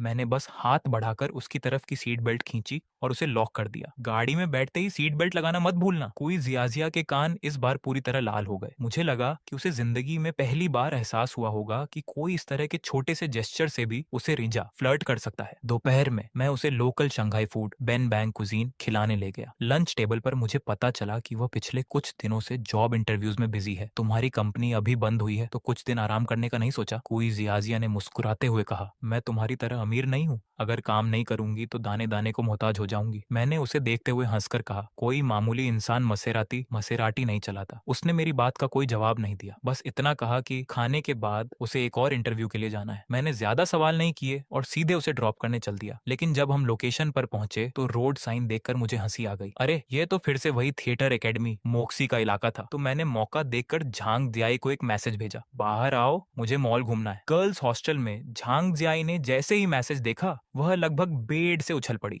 उसकी रूममेट्स ने जब सुना कि कल वाला पोर्श वाला हैंडसम अमीर लड़का उसे बुला रहा है तो सब एक्साइटेड हो गई। अब सोच क्या रही है? तुरंत हाँ कर। इतने बड़े लेवल का आदमी अगर तुझे पसंद कर रहा है तो ये तेरी किस्मत है। देर मत कर, जल्दी जा। झांग जियाई का भी मना करने का कोई इरादा नहीं था। उसने जल्दी से एक लाइट ब्लू कलर की फ्रॉक ड्रेस पहनी, हल्का सा मेकअप किया और अपनी सहेलियों के साथ नीचे आ गई। कॉलेज गेट पर जैसे ही ये लड़कियां आई, सड़क किनारे खड़े लड़कों की निगाहें उन पर टिक गईं। लेकिन सब काफी देर तक रास्ता देखते रहे। उन्हें कहीं भी वह व्हाइट पोर्श कार नहीं दिखी। जब वे कंफ्यूज हो रही थीं, तभी मैंने अपनी ब्लैक कुलिनन का हॉर्न बजाया, कार का शीशा नीचे किया और अपना चेहरा दिखाते हुए कहा, अंदर आओ। झांग दियाई तुरंत दौड़कर आई और कार का दरवाजा खोलकर बैठ गई। मैंने एक्सीलेटर पर पैर रखा और कुलिनन की आवाज के साथ कार आगे बढ़ गई। पीछे खड़े कॉलेज के लड़कों का दिल टूट गया। क्रश देवी ऐसे ही किसी के साथ चली गई। वह रोल्स रॉयस कुलिनन थी भाई। 8 मिलियन 80 लाख की गाड़ी क्यों नहीं जाएगी? कार में झांग जियाई अभी भी थोड़ी हैरान थी। भैया आज आप पोर्श लेकर क्यों नहीं आए? उसमें स्पेस थोड़ा कम है, कंफर्टेबल नहीं रहती। मैंने एक हाथ से स्टीयरिंग संभालते हुए कहा, आज कुछ शॉपिंग करनी है, सामान रखने के लिए पोर्श सही नहीं है। मेरी बात का मतलब था कि मैं कुलिनन को एक डिलीवरी वैन की तरह इस्तेमाल कर रहा हूँ। झांग जियाई के चेहरे के एक्सप्रेशंस देखने लायक थे, जैसे वह सोच रही हो कि ऐसी बातें सिर्फ मैं ही इतने नॉर्मल तरीके से कह सकता हूँ। मैं उसे अपने ही एपीएम मॉल लेकर गया। झांग जियाई पूरे रास्ते मॉल को चकित होकर देखती रही। उसे पता था कि मेरे पास पैसे की कमी नहीं है, लेकिन उसने समझदारी दिखाई। उसने कोई बहुत महंगी डिमांड नहीं की, बस एक जोड़ी कपड़े और एक नॉर्मल सा बैग चुना, जिसकी कुल कीमत लगभग 20,000 युआन, करीब 2.3 लाख रुपए थी। उसकी चॉइस देखकर मुझे लगा कि इस लड़की को अपनी लिमिट्स पता है। कम से कम वह जानती है कि अगर लालच बहुत जल्दी सामने आ जाए तो बात बिगड़ जाती है। हमने पूरा मॉल घूमा और आखिर में स्टारबक्स में थोड़ी देर बैठे। झांग जियाई पूरे समय बहुत ही प्यारी और केयरिंग शक्कर जैसी मीठी बनी रही। कभी केक खिलाती तो कभी चम्मच आगे बढ़ाती। उसका फ्लर्ट करने का अंदाज, चाय पत्ती गिरी हुई अदाएं साफ दिख रहा था। मैंने भी उसे टोकना सही नहीं समझा। मुझे लगा कि एडल्ट्स के बीच कभी कभी इस तरह के अटेंशन का भी अपना मजा है। लेकिन जैसे ही हम स्टारबक्स से बाहर निकले, गेट पर कुछ हंगामा दिखाई दिया। एक डिलीवरी बॉय अम्मा हाथ में खाने का पार्सल लिए पसीने पसीने हो रहा था और सिक्योरिटी गार्ड ने उसे रोक रखा था। भाई प्लीज जाने दो, मेरी डिलीवरी का टाइम बस खत्म होने वाला है। 17वीं मंजिल के कस्टमर फोन नहीं उठा रहे, मुझे ऊपर जाना ही होगा। गार्ड थोड़ा हिचकिचाते हुए बोला, मैं मना नहीं कर रहा, पर रूल है, मॉल के अंदर डिलीवरी बॉय और कुरियर वालों का आना मना है। मेरे कदम रुक गए और मेरी भौहें तन गईं। यह नियम किसने बनाया? इससे पहले कि गार्ड कुछ बोल पाता, एक सूट पहने हुए आदमी तेजी से आगे आया और बहुत ही बदतमीजी से बोला, तुम्हें इसे अंदर आने देने को किसने कहा? ऐसे लोग मॉल के अंदर आएंगे तो मॉल की इमेज खराब होगी। मैंने उसकी तरफ देखा, मेरा चेहरा गुस्से से तमतमा उठा। डिलीवरी बॉय से इमेज खराब होती है? उसने अपनी ठुड्डी ऊपर उठाते हुए कहा, हाँ, हमारा मॉल एक हाई एंड लग्जरी मॉल है। डिलीवरी और कुरियर वाले अंदर नहीं आ सकते, यही कंपनी का नियम है। मुझे उसकी बात पर हंसी आ गई, लेकिन गुस्से वाली क्या बकवास नियम है? उसका चेहरा भी उतर गया। तुम कौन हो जो हमारे मॉल के मामलों में टांग अड़ा रहे हो? मैंने अपना फोन निकाला, उसकी आंखों में आंखें डाली और एक एक शब्द चबाते हुए कहा, मैं इस पूरी एपीएम बिल्डिंग का मालिक बॉस हूँ। अब बताओ मेरी औकात है या नहीं? वहां सन्नाटा छा गया। मैंने देखा कि झांग जियाई दंग रह गई थी। वह गार्ड भी स्टैचू बन गया था। वह मैनेजर 2 सेकंड के लिए रुका और फिर जोर से हंस पड़ा, तुम एपीएम के मालिक? अगर तुम मालिक हो तो मैं शंघाई का सबसे अमीर आदमी हूँ। मैंने उससे बहस करने में वक्त ज़ाया नहीं किया और सीधे प्रॉपर्टी चेयरमैन चिन योंगली को फोन लगा दिया। फोन उठते ही मैंने बस एक लाइन कही, 3 मिनट के अंदर मैन गेट पर रेंगते हुए आओ। 1 सेकंड की भी देरी हुई तो अंजाम भुगतने के लिए तैयार रहना। इतना कहकर मैंने फोन काट दिया। फोन की दूसरी तरफ मीटिंग कर रहे चिन योंगली की मानो जान ही निकल गई थी। वह अब भी कुछ देर पहले ही अपने बोर्ड मेंबर्स से कह रहा था, नए बॉस कभी भी चेकिंग के लिए आ सकते हैं, किसी से कोई गलती नहीं होनी चाहिए। और अगले ही पल मेरा फोन आ गया और मेरी टोन से साफ था कि मैं बेहद गुस्से में हूं। उसकी हिम्मत नहीं हुई कि वह देर करे। वह तुरंत अपनी पूरी कोर टीम अधिकारियों को लेकर नीचे की तरफ भागा। यहाँ गेट पर वह जियांग नाम का मैनेजर अभी भी ताना मार रहा था, दिखावा तो अच्छा कर लेते हो, जरा मैं भी देखूं तुम किसे बुलाते हो। उसकी बात पूरी भी नहीं हुई थी कि उसने देखा दूर से फॉर्मल कपड़ों में लोगों का एक हुजूम, भीड़ दौड़ता हुआ आ रहा है और सबसे आगे जो आदमी था वह कोई और नहीं बल्कि प्रॉपर्टी कंपनी के चेयरमैन चिन योंगली थे। मैनेजर जियांग का चेहरा तुरंत पीला पड़ गया। चिन सर। चिन योंगली ने उसकी तरफ देखा तक नहीं, वह सीधे मेरे पास आया और अपनी कमर झुकाकर वो करते हुए बोला, मिस्टर श्याओ, बेहद अफसोस है, हमें आने में थोड़ी देर हो गई। मैंने देखा कि मैनेजर जियांग के पैर कांपने लगे और उसके चेहरे का रंग पूरी तरह उड़ गया। मुझे लगा कि अब जाकर उसे समझ आया था कि उसने जिसे मामूली लड़का समझकर डांटा था वह कोई दिखावा करने वाला इंसान नहीं बल्कि इस पूरी प्रॉपर्टी का असली मालिक था। मैंने बस नीचे झुककर उसे देखा और बेहद ठंडी आवाज में पूछा, अब तुम मुझे बताओ किसने यह नियम बनाया कि मेरे मॉल में डिलीवरी बॉय और कुरियर वाले नहीं आ सकते? इधर ऑफिस में मैनेजर जियांग का चेहरा डर के मारे सफेद पड़ गया था। उसने जल्दी से पास खड़े डायरेक्टर को खींचा और दबी आवाज में पूछा, चाचा ये क्या चक्कर है? ये तो बस एक मामूली सा लड़का है ना? उस डायरेक्टर जियांग ने सीधे गुस्से में चिल्लाते हुए कहा, चुप रहो, ये आईपीएम बिल्डिंग के नए मालिक हैं। सिर्फ साल का किराया ही इनका अरबों में है। ये हमारे सबसे बड़े अन्नदाता जिन जूबाबा मेन इन्वेस्टर क्लाइंट हैं। तुम्हारी औकात ही क्या है जो तुम उन पर चिल्ला रहे हो? ये बातें सुनकर ऐसा लगा जैसे उस मैनेजर पर किसी ने बर्फ का ठंडा पानी डाल दिया हो। वो एकदम सन्न रह गया। तब जाकर उसे एहसास हुआ कि उसने जिसे रोका था वो कोई आम इंसान नहीं बल्कि इस पूरी बिल्डिंग का असली मालिक था। मैंने किन योंगली को घूरते हुए देखा। मेरी आवाज भले ही शांत थी लेकिन उसका प्रेशर, दबदबा तुरंत वहां महसूस होने लगा। अगर मैं आज यहाँ नहीं आता तो मुझे कभी पता ही नहीं चलता कि तुम लोग मेरे इलाके को इस तरह से चला रहे हो। डिलीवरी और कुरियर वालों का पिछले 6 महीने से अंदर आना बंद है। ये नियम बनाने की हिम्मत तुम्हें किसने दी? किन योंगली का चेहरा तुरंत बदल गया। उसने मुड़कर सिक्योरिटी के इंचार्ज जियांग वेमिन को जानलेवा नजरों से घूरा। जियांग वेमिन को तुरंत पसीने छूट गए। उसने हाथ घुमाकर अपने भतीजे मैनेजर के गाल पर एक जोरदार थप्पड़ रसीद कर दिया और डांटते हुए बोला, तुम्हारी इतनी हिम्मत कि खुद से ऐसा नियम बना दिया? मैंने बीच में ही उन्हें टोकते हुए कहा, नाटक बंद करो। फिर मैंने पास खड़े डिलीवरी बॉय से पूछा, ये नियम कब से है? उसने कहा, 6 महीने से ज्यादा हो गए। मैंने सिर हिलाया और मेरी नजरें फिर से जियांग चाचा भतीजे पर टिक गईं। 6 महीने हो गए और तुम चाचा होकर भी ये नहीं जानते थे? मुझे बेवकूफ मत बनाओ। इसके बाद मैंने किन योंगली की तरफ देखा और सिर्फ एक बात कही, ये दोनों मुझे दोबारा यहाँ दिखाई नहीं देने चाहिए, वरना अपनी पूरी प्रॉपर्टी मैनेजमेंट टीम को लेकर यहाँ से दफा हो जाओ। किन योंगली में इतनी हिम्मत कहाँ थी कि वो मना करता? उसने उसी वक्त जियांग वेमिन को एग्जीक्यूटिव डायरेक्टर की पोस्ट से सस्पेंड कर दिया और बोर्ड ऑफ डायरेक्टर्स से बाहर निकाल दिया। रही बात उस मैनेजर जियांग की, तो उसे सीधे नौकरी से निकाल दिया गया और हमेशा के लिए ब्लैकलिस्ट कर दिया गया। वहां मौजूद दर्जनों डायरेक्टर्स ने एक साथ हाथ उठाए, किसी की भी विरोध करने की हिम्मत नहीं हुई। जियांग वेमिन के पैर कांपने लगे और वो वहीं जमीन पर गिर पड़ा। वो अभी भी गिड़गिड़ाकर भीख मांग रहा था, लेकिन किन योंगली ने सिर्फ ठंडे लहजे में कहा, तुम अभी तक ये नहीं समझ पाए हो कि तुमने आखिर पंगा किससे लिया है। कुछ मिनटों बाद जियांग चाचा भतीजे को गार्ड्स कचरे के बोरे की तरह घसीटते हुए बाहर ले गए। इस वाक्य के बहाने मैंने इस पूरी बिल्डिंग में अपना सिक्का जमा लिया था। किन योंगली ने बहुत झुककर बात की और बार बार भरोसा दिलाया कि आगे से ऐसा कभी नहीं होगा। तब जाकर मैंने सिर हिलाया और कहा, रिन्यूअल कॉन्ट्रैक्ट आगे बढ़ाना ठीक है, लेकिन ये पहली और आखिरी बार था, अगली बार सीधे कॉन्ट्रैक्ट खत्म। मामला सुलझने के बाद झांग जियाई के मुझे देखने का अंदाज पूरी तरह बदल चुका था। तो तुम सच में इस बिल्डिंग के बॉस हो? मैंने हल्की सी मुस्कान के साथ कहा। अब यकीन हुआ। इस हंगामे के बाद झांग जियाई का मुंह पर भरोसा और बढ़ गया। हम दोनों नॉर्मली शॉपिंग के लिए निकल गए और फिर हैप्पी वैली अम्यूजमेंट पार्क गए। वहां सब कुछ बहुत सिंपल था। वो मुंह से तो कह रही थी कि उसे एडवेंचरस और डरावने झूले झूलने हैं, लेकिन हर बार डर के मारे वो सीधे मेरी बाहों में आ छिपती। बिग पेंडुलम से लेकर ड्रॉप टावर और रोलर कोस्टर तक आखिर में खेलते खेलते उसके पैर जवाब दे गए और वो लगभग पूरी तरह मुझ पर ही टिकी हुई थी। उसका चेहरा सेब की तरह लाल हो चुका था। आराम करते वक्त उसने कुछ तस्वीरें खींची और अपने वीचैट मोमेंट्स सोशल मीडिया पर पोस्ट कर दी। उसका कैप्शन इतना रोमांटिक था जैसे वो हमारे रिश्ते का ऑफिशियल अनाउंसमेंट कर रही हो। मैंने वो पोस्ट देखी लेकिन कुछ कहा नहीं, बस उसे करने दिया। प्यार में कभी कभी बिना कुछ कहे चीजें समझ लेना सब कुछ साफ साफ बोलने से ज्यादा मजेदार होता है। हम दोनों बैठकर आराम कर रहे थे कि तभी एक मिडिल एज्ड अधेड़ उम्र के आदमी ने आकर हमें अपना बिजनेस कार्ड दिया। हेलो, मैं 91 एंटरटेनमेंट से एक टैलेंट स्काउट स्टार्स ढूंढने वाला हूँ। आप दोनों का लुक बहुत शानदार है, क्या आप स्टार बनने में इंटरेस्टेड हैं? ये सुनकर मुझे लगभग हंसी आ गई। मैं और स्टार बनूं? झांग जियाई ने तो और भी साफ मना कर दिया।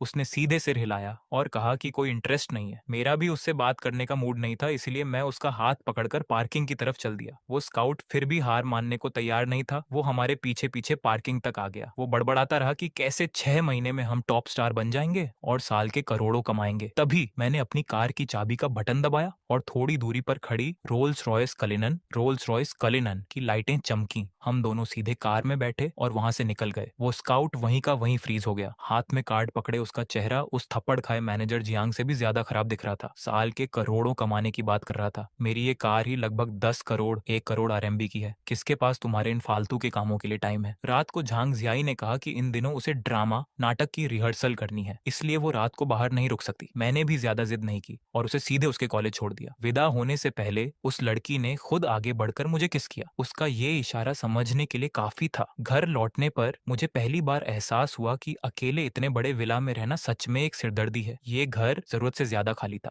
और इतना बड़ा होने की वजह से इसे संभालने के लिए लोगों की जरूरत थी। मैं अभी एक भरोसेमंद बटलर मैनेजर ढूंढने के बारे में सोच ही रहा था कि डोरबेल बजी। आने वाला बगल के विला नंबर 2 का बटलर था। मिस्टर श्याओ, हमारी मैडम ने आपको अपने यहाँ डिनर पर इनवाइट किया है। मैंने थोड़ा सोचा और फिर चला गया। विला नंबर 2 की मालकिन का नाम वांग किया नहीं था। वो काफी यंग और खूबसूरत थी और उसकी बातें बहुत टू द पॉइंट थी। डिनर टेबल पर उसने जल्दी ही आने की वजह साफ कर दी। वो मुझसे कुछ सेकेंड जनरेशन द होंगपाओ कीमती चाय पत्ती खरीदना चाहती थी ताकि अपने घर के बुजुर्गों को गिफ्ट कर सके। मैंने उससे पैसे नहीं लिए और उसे सीधे गिफ्ट के तौर पर दे दिया। इस लेन देन से उल्टा वो मेरी एहसानमंद हो गई। इसके बाद मैंने भी बात नहीं घुमाई और उससे एक भरोसेमंद बटलर और नौकरानी ढूंढने में मदद मांगी। वांग कियानी ने बहुत खुशी खुशी हामी भर दी और कहा कि वो कल ही इसका इंतजाम कर देगी। इस डिनर के खत्म होने तक हमारा एक अच्छा कनेक्शन बन चुका था। घर वापस आते आते रात के 12 बज चुके थे और सिस्टम बिल्कुल टाइम पर रिफ्रेश हुआ। इस बार 2 नई चीजें आई थीं, एक स्ट्रेंथनिंग पोशन शरीर मजबूत करने वाली दवा और एक मैक्स चार्म कार्ड आकर्षण बढ़ाने वाला कार्ड। मैंने बिना किसी संकोच के तुरंत उन्हें खरीद लिया। जैसे ही मैंने वो स्ट्रेंथनिंग पोशन पिया, मुझे इतनी तेज नींद आई कि मैं वहीं ढेर हो गया। अगली सुबह जब मैं उठा तो मुझे लगा जैसे मेरा नया जन्म हुआ हो। मेरी ताकत, स्टेमिना और पूरी बॉडी की कंडीशन अपने पीक टॉप लेवल पर थी। मैंने पहले अपने घर के जिम में इसे टेस्ट किया। सबसे हाई स्पीड पर ट्रेडमिल को सेट करके मैं 1 घंटे तक दौड़ा, लेकिन मेरी सांस तक नहीं फूली। मुझे तुरंत समझ आ गया कि घर के ये इक्विपमेंट्स अब मेरे काम के नहीं रहे, इसलिए मैं गाड़ी उठाकर पास के सबसे टॉप क्लास फिटनेस सेंटर चला गया। किस्मत से वांग कियानी भी वहीं थी। वो बस मुझसे हेलो कहने आई थी, लेकिन मुझे देखकर उसकी आंखें फटी की फटी रह गईं। मेरे चार्म कार्ड का असर शुरू हो चुका था। आज मेरा ऑरा कल रात के मुकाबले 100 गुना ज्यादा दमदार था। वांग कियानई जैसे तैसे होश में आई, वो मुझे खुद अंदर ले गई और यहाँ तक कि उसने अपनी पर्सनल ट्रेनर की क्लास भी मुझे दे दी। वो पर्सनल कोच पहले तो बस मेरा एक बेसिक टेस्ट लेना चाहता था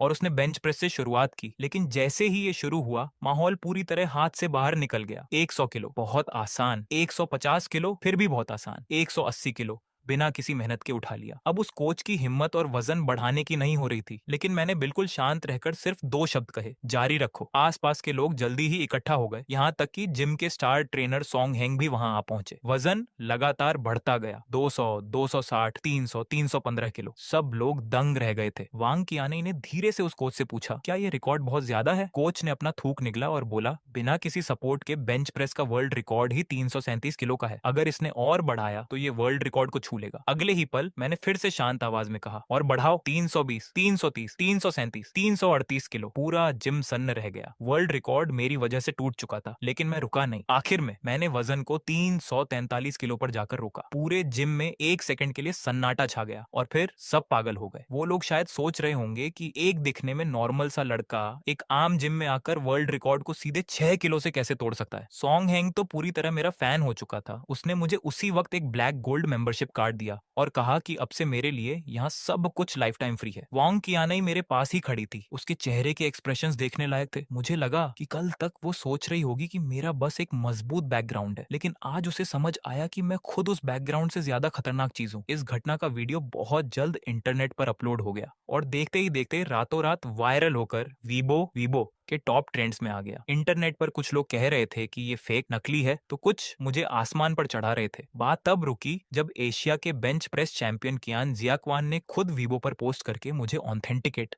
सर्टिफाई किया। मिस्टर श्याओ को बधाई, 343 किलो। ये हम ड्रैगन कंट्री चीन के लोगों का गौरव है। उनका ये बयान आते ही इंटरनेट पर तहलका मच गया और मैं इस तरह अचानक से फेमस हो गया। और इस पॉपुलैरिटी की वजह से मुझे सिस्टम का एक और इम्पोर्टेंट फीचर समझ में आया। रात के ठीक 12 बजे सिस्टम फिर से रिफ्रेश हुआ। इस बार रेपुटेशन जेक्साक चेक इन टेबल आया था जिसमें 1-to-1 रेटिंग थी। मैंने उसे खरीदने के बाद ही जाना कि रेपुटेशन वैल्यू के हर एक लेवल को पार करने पर रिवॉर्ड्स मिलते हैं। बेंच प्रेस वीडियो वायरल होने के बाद मेरा पहला लेवल पूरा हो चुका था। जैसे ही मैंने क्लेम पर क्लिक किया, सिस्टम ने मुझे सीधे एक पागानी हुआयरा इमोला गिफ्ट कर दी। पूरी दुनिया में ऐसी सिर्फ 5 कारें हैं जिसकी कीमत लगभग 40 मिलियन 4 करोड़ RMB है। मेरे हाथ में कार की चाबी थी और मेरी मुस्कान रुकने का नाम नहीं ले रही थी। मैं तो बस जिम करने गया था और बदले में एक टॉप नॉच सुपरकार घर ले आया। लेकिन सबसे बड़ी बात यह थी कि मुझे समझ आ गया था कि मैं जितनी ज्यादा लाइमलाइट अटेंशन बटोरूंगा, मेरी रेपुटेशन उतनी ही बढ़ेगी और मुझे उतने ही ज्यादा रिवॉर्ड्स मिलेंगे। इसलिए मैंने सोचना शुरू कर दिया कि अगले लेवल पर जल्दी कैसे पहुंचा जाए। जल्द ही मेरी नजर लाइव स्ट्रीमिंग प्लेटफॉर्म्स पर गई। आखिरकार गिफ्ट्स की बौछार करके भी बहुत बड़ी अटेंशन पाई जा सकती थी। मैंने ऐसे ही एक छोटे स्ट्रीमर के लाइव रूम में एंट्री की जिसे मैं पहले फॉलो करता था। एलिस नाम की एक स्ट्रीमर आउटडोर लाइव कर रही थी और उसने एक चैलेंज रखा था कि जो भी उसे रियल लाइफ ऑफलाइन में ढूंढ लेगा उसे वो अपना वीचैट दे देगी। मैंने उसके लाइव का बैकग्राउंड देखा और मुझे हंसी आ गई। ये तो मेरे घर के पास ही था। मैं सीधे वहां चल दिया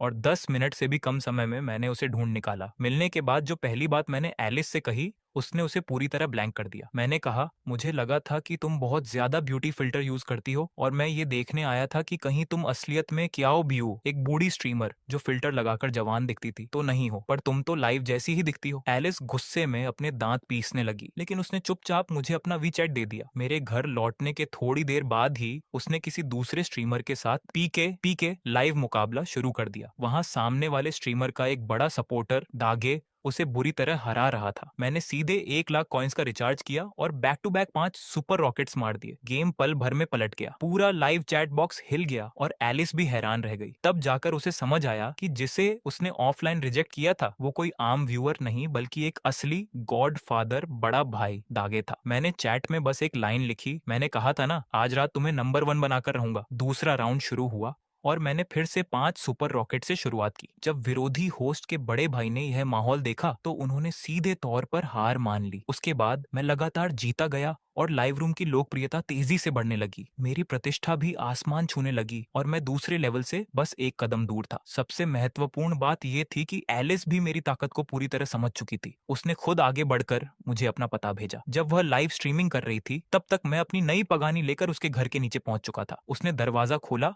और मुझे बाहर खड़ा देखकर हैरान रह गई। मैंने उसकी तरफ देखा और ठंडे लहजे में कहा, मैंने तुम्हारी इतनी मदद की है, क्या तुम्हें भी कुछ नहीं दिखाना चाहिए? एलिस का चेहरा बुरी तरह लाल हो गया, लेकिन आखिरकार उसने अपने पैरों पर खड़े होकर खुद मुझे चूमा। मैंने उसे छोड़ दिया और कहा, पहले लाइव स्ट्रीमिंग पर वापस जाओ, लोगों को इंतजार मत कराओ। जब वह फिर से कैमरे के सामने बैठी तो उसका अंदाज पूरी तरह बदल चुका था। मैं उसके सामने वाले सोफे पर बैठकर उसका आखिरी पीके मुकाबला देख रहा था। मेरी नजरें सिस्टम इंटरफेस पर थीं। वर्तमान प्रतिष्ठा 4.89 मिलियन थी, दूसरे लेवल से बस एक कदम दूर, और विरोधी होस्ट के साथ पीके का फाइनल मुकाबला शुरू हो गया। उनके बड़े भाई ने बिल्कुल भी संकोच नहीं किया। जैसे ही किंग अकाउंट आया, उसने पहले एक रॉकेट फेंका और फिर कहा, इस राउंड में तुम अपनी हार मान लो, आज मैं निश्चित रूप से लुल्लू को चैंपियन बनाऊंगा। लाइव रूम में तुरंत हलचल मच गई। मैंने एक नजर देखी और सीधे जवाब दिया, तुम उसे बचा रहे हो? कोई बात नहीं, मैं आज एलिस को बचाऊंगा। इतना कहकर मैंने वह रॉकेट वापस कर दिया और चुपचाप 6 लाख रुपए का रिचार्ज किया। फाइनल मुकाबला तर्क करने का समय नहीं होता, सीधे पैसों से बात करना सबसे आसान होता है। जैसे ही पीके शुरू हुआ, दूसरी तरफ से पहले ही हमला हुआ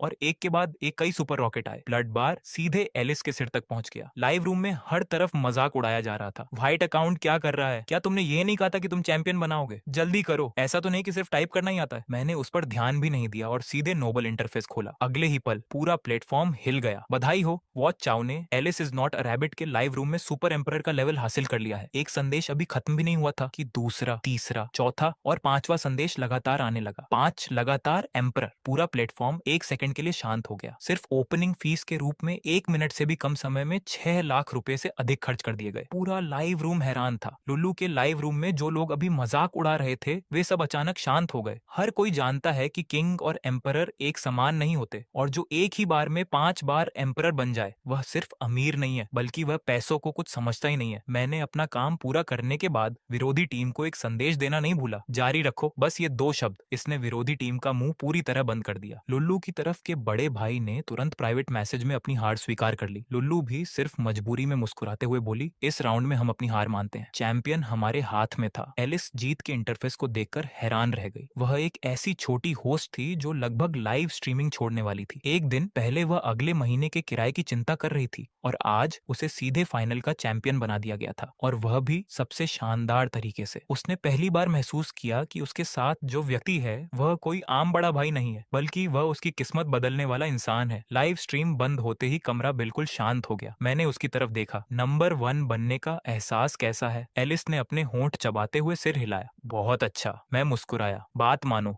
आगे से नंबर 1 हमेशा तुम्हारा ही रहेगा। इस एक बात ने उसे पूरी तरह से प्रभावित कर दिया। वह नहाते समय भी गुनगुना रही थी, और बाथरूम में जाने से पहले उसका चेहरा लाल था, लेकिन मुझे उसकी कोई जल्दी नहीं थी। मैंने पहले सिस्टम खोला। दूसरे लेवल का इनाम आ चुका था। डोशा नेटवर्क टेक्नोलॉजी कंपनी के 10% शेयर और 3 गुना खर्च रिफंड कार्ड। मैं एक पल के लिए हैरान रह गया। मुझे लगा था कि एक लग्जरी कार और घर मिलना ही बहुत बड़ी बात थी, लेकिन इस बार सीधे प्लेटफॉर्म के शेयर ही मिल गए। डोशा का मौजूदा मूल्य बहुत अधिक है, और 10% शेयरों की कीमत 1 अरब से अधिक है। उसने 7 लाख रुपए खर्च किए, और सिस्टम ने बदले में उसे 1 अरब से अधिक का इनाम दिया। ये सौदा तो बिल्कुल जादुई था। जहां तक रिफंड कार्ड की बात है, वह दिखने में आम था, लेकिन उससे आसानी से 20 लाख रुपए कमाए जा सकते थे, जो कि बुरा नहीं था। इसी बीच एलिस नहाकर बाहर आई। उसने एक ढीला ढाला सफेद नाइट गाउन पहना हुआ था, और उसके बाल आधे गीले थे। वह इतनी नर्वस थी जैसे टीचर उसका नाम पुकारने वाले हों। मैंने उसकी तरफ देखा और अपना फोन रख दिया। इस रात इनाम भी मिल गया, और वह भी मेरे पास आ गई। अगली सुबह मैंने एलिस के किराए के छोटे से घर को देखा और फैसला किया कि उसके लिए घर बदल दिया जाए। मैंने ज्यादा कुछ नहीं कहा और उसे सीधे नीचे पार्किंग में ले गया। उस पगानी की हेडलाइट्स जल उठी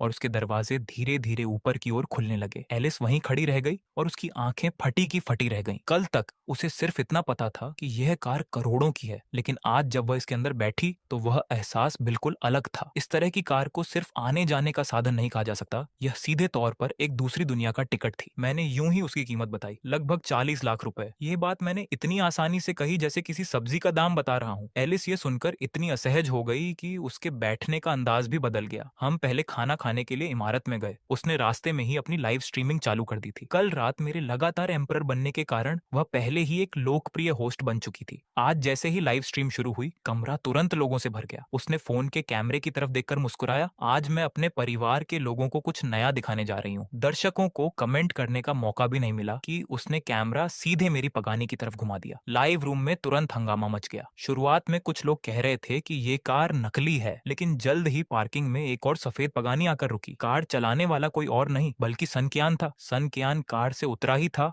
और अपने दोस्तों के साथ हंसकर बात कर रहा था। लेकिन जैसे ही उसकी नजर मेरी पगानी पर पड़ी, उसका चेहरा पूरी तरह बदल गया। वह तुरंत दौड़कर आया और कार के चारों तरफ चक्कर लगाने लगा। उसकी आंखों में वैसी ही उत्सुकता थी जैसे कोई जादुई चीज देख रहा हो। उसके साथ वाले व्यक्ति ने पूछा, क्या ये दोनों पगानी नहीं है? क्या इनमें कोई अंतर है? सन कियान गुस्से में उसे डांटने ही वाला था। मेरी कार की तुलना इससे मत करो, मेरी कार इसके सामने सिर्फ एक खिलौना है। उसकी इस एक बात ने पूरे लाइव रूम को शांत कर दिया। फिर उसने खुद उस कार का नाम बताया, पगानी लिमिटेड एडिशन। पूरी दुनिया में सिर्फ 5 कारें हैं। यह इसका अल्टीमेट वर्जन है और इसकी शुरुआती कीमत 5 मिलियन यूरो है। ये सुनते ही लाइव रूम के कमेंट्स पूरी तरह से रुक गए। और भी हैरान करने वाली बात अभी बाकी थी। जैसे ही मेरी कार का दरवाजा खुला और मैं कार से बाहर निकला, सन कियान ने सीधे मुझे बड़े भाई कहकर आवाज दी। लाइव रूम में एक बार फिर से हंगामा मच गया। सन कियान जैसे अमीर लड़के को भी इस तरह बात करते देखकर मेरी स्थिति को अब और समझाने की जरूरत नहीं थी। मैं पार्किंग में ज्यादा देर नहीं रुका और एलिस को लेकर मॉल के अंदर चला गया। रास्ते में मुझे लियांग का फोन आया। उसने बताया कि मैनेजर और नौकरानियों का इंतजाम हो चुका है और उनकी जानकारी मेरे फोन पर भेज दी गई है। मैंने एक नजर जानकारी पर डाली। सब कुछ बिल्कुल सही था। एक प्रोफेशनल महिला मैनेजर, 3 नौकरानियां और एक माली जो मेरे उस बड़े विला की अच्छी तरह देखभाल कर सकते थे। चीजें तय होने के बाद मैंने एलिस से कहा कि वह पहले दुकान के अंदर जाकर कपड़े देख ले और मैं बाहर फोन पर बात करने लगा। जब मैं फोन पर बात करके वापस आया तो देखा कि वह अभी भी दरवाजे पर खड़ी थी। मुझे थोड़ा अजीब लगा। तुम अंदर क्यों नहीं गई? एलिस ने झिझकते हुए अपने फोन की तरफ इशारा किया। दुकान के स्टाफ ने कहा कि फोन लेकर लाइव स्ट्रीमिंग करते हुए अंदर जाने की अनुमति नहीं है। मैंने सुना और मुस्कुराया, ऐसा इसलिए क्योंकि तुम्हें अंदर जाना नहीं आता। इतना कहकर मैंने सीधे उसका हाथ पकड़ा और अंदर की तरफ चल पड़ा। दरवाजे पर खड़ा वह स्टाफ हमें रोकने ही वाला था कि तभी दुकान का मैनेजर तेजी से बाहर आया और उसने उस स्टाफ को पीछे हटा दिया। उसने बहुत ही विनम्रता से मुस्कुराते हुए कहा, श्रीमान, आपका यहाँ बहुत बहुत स्वागत है। वह निश्चित रूप से जानता था कि ये पूरी इमारत मेरी है। दूसरों को रोकना उनका काम हो सकता है, लेकिन मुझे रोकना उनके लिए मुसीबत बन सकता था। उसने न सिर्फ हमें अंदर बुलाया बल्कि पूरे सामान पर 20% की छूट दी और साथ ही एक नया बैग भी गिफ्ट में दिया। लाइव रूम के लोग ये सब देखकर हैरान थे। सब कमेंट कर रहे थे, अभी एक पल पहले रोका जा रहा था और अगले ही पल इतना स्वागत और छूट। क्या ये अमीर लोगों की दुनिया है जहाँ कुछ भी किया जा सकता है? मैंने भी ज्यादा औपचारिकता नहीं दिखाई और सीधे एलिस के हाथ से फोन ले लिया। मैंने एलिस से कहा, तुम जाकर कपड़े पहनो, जो भी पसंद आए उसे देखो, मैं तुम्हारे लिए लाइव स्ट्रीमिंग करूंगा। मेरी ये बात सुनते ही लाइव रूम के दर्शक पूरी तरह से दीवाने हो गए। इसके बाद दुकान से एक एक करके कपड़े, जूते और एक्सेसरीज उसके सामने आने लगी। मैं एक एक करके उनकी कीमतें बता रहा था और लाइव रूम में लोग हैरान हो रहे थे। 23,000 रुपए की स्कर्ट, 38,000 रुपए के जूते और 30,000 रुपए का एक बैग। आखिरकार जब बिल की बारी आई तो कुल 1,83,000 रुपए का बिल बना। मैंने बिना पलक झपकाए सीधे अपने रिफंड कार्ड से पेमेंट कर दिया। एलिस उस लंबे बिल को देखकर पूरी तरह से दंग रह गई थी। मुझे लगा कि उसने पहले कभी ऐसी जगहों के सपने देखे होंगे, लेकिन आज मैंने उसे यूं ही 2 लाख रुपए का सामान दिला दिया जैसे कोई आम चीज खरीदी हो। मैंने बस शांति से उससे कहा, यह तो अभी शुरुआत है, खुद को अच्छे से तैयार कर लो, वरना जहां हम खाना खाने जा रहे हैं वहां तुम्हें दरवाजे से अंदर भी नहीं जाने दिया जाएगा। ये बात शायद थोड़ी कड़वी थी, लेकिन यही सच था। दुकान से निकलने के बाद मैं उसे उस इमारत के पीछे स्थित एक बहुत ही महंगे रेस्टोरेंट में ले गया। सिर्फ वहां की डाइनिंग फीस देखकर ही लाइव रूम के लोग हैरान रह गए थे। जब मैंने मेनू खोला तो वे और भी दंग रह गए। एक सलाद 998 रुपए का, एक सूप 648 रुपए का और एक स्टेक 2,500 रुपए का। मैंने यूं ही कुछ चीजें ऑर्डर की और बिल 13,000 रुपए का आया। खाना खाने के बाद एलिस ने अपने कंधे सीधे किए और कहा कि लाइव स्ट्रीमिंग करना सच में बहुत थका देने वाला काम है। मैंने उस पर ध्यान नहीं दिया, बल्कि पहले अपना सिस्टम इंटरफेस देखा। मेरी प्रतिष्ठा 1 मिलियन से अधिक बढ़ चुकी थी। इस हिसाब से मैं तीसरे लेवल से बस 2 मिलियन दूर था। मैं मन ही मन ये सब सोच ही रहा था कि तभी पास से एक तीखी और ताने भरी आवाज आई। क्या ये हमारी पुरानी जान पहचान वाली नहीं थी? एलिस का चेहरा अचानक उतर गया। पता चला कि उन दोनों में से एक का नाम चांग जिंग था, जिसने कभी उसे धोखा दिया था या मारना चाहा था, और उसके बगल में खड़े मोटे आदमी का नाम याओ त्यान था, जो एलिस का मुआवजा दबाए बैठा था। इन दोनों ने मिलकर उसे इस कदर मजबूर कर दिया था कि उसे लाइव स्ट्रीमिंग एंकर बनना पड़ा। ये तो सच में दुश्मन खुद चलकर सामने आ गए थे। चांग जिंग ने पहले मुझे एक नजर देखा, फिर एलिस के नए कपड़ों और लुक को ऊपर से नीचे तक ताड़ा और ताना मारते हुए बोली, ऐसा लगता है कि कोई बड़ा अमीर हाथ लग गया है, तभी तो हरमेस हरमेस पहन रखा है। एलिस ने सीधे कोल्ड स्माइल दी और कहा, कम से कम तुमसे तो बेहतर ही हूँ। किसी बूढ़े आदमी के चक्कर में पड़कर कंपनी के फंड्स का गबन करने से तो अच्छा ही है। इस बात ने सीधे चांग जिंग की दुखती रग पर हाथ रख दिया और वह वहीं पर भड़क उठी। याओ त्यान नाम के उस मोटे का चेहरा भी काला पड़ गया और उसने तुरंत अपने बॉस वाले तेवर दिखाए। बात करने के लिए सबूत होना चाहिए, अगर आगे एक भी शब्द फालतू बोला तो हमारी मुयुआन मुयुआन की लीगल टीम तुम्हें देख लेगी। मैंने जैसे ही ये सुना मैं सीधे खड़ा हो गया। तुम ही याओ त्यान हो ना, जरा मेरे साथ साइड में आकर बात करो। वह याओ त्यान अभी भी मेरे सामने अपना रोब झाड़ने की सोच रहा था, लेकिन अगले ही पल मैंने उसकी कलाई पकड़ी और उसे घसीटते हुए पास के वॉशरूम में ले गया। दरवाजा बंद करते ही मैंने पहले तो उसे एक पंच मारा और फिर सीधे अपने सिस्टम से ट्रुथ स्प्रे स्लैश अनयोशी स्प्रे निकाला। 5 मिनट भी नहीं हुए थे कि याओ त्यान ने अपने सारे काले चिट्ठे उगल दिए। उसका न सिर्फ चांग जिंग के साथ चक्कर था, बल्कि बाहर 3 और मिस्ट्रेस प्रेमिकाएं थीं। सबसे बड़ी बात यह थी कि चांग जिंग 2 महीने की प्रेग्नेंट थी और उसकी असली पत्नी ऐसी थी जो कभी बच्चे पैदा नहीं कर सकती थी। मैंने सोचा कि अगर ये बात उसके घर तक पहुंच गई तो उसकी कंपनी का दिवाला निकलना तय है। मैंने उस पूरी बातचीत का वीडियो रिकॉर्ड किया और उसकी तरफ देखकर मुस्कुराया। मैंने उससे कहा, मुझे पैसे नहीं चाहिए, मेरी बस एक ही शर्त है, आगे से मुझे यह चांग जिंग शंघाई मॉड्यू में दिखाई नहीं देनी चाहिए। याओ त्यान ने अभी राहत की सांस लेने की सोची ही थी कि मैंने पास के मेटल के नल वाटर फॉसेट को पकड़ा और अपनी उंगलियों से जोर लगाया। कच की आवाज के साथ मैंने उस लोहे के नल को मरोड़कर कबाड़ बना दिया। याओ त्यान का डर के मारे पेशाब छूटने वाला था। मैंने उसे फिर से वार्निंग दी, और हाँ, कोई चालाकी करने की सोचना भी मत। उसने तुरंत सिर हिलाते हुए हाँ में हाँ मिलाई। समझ गया।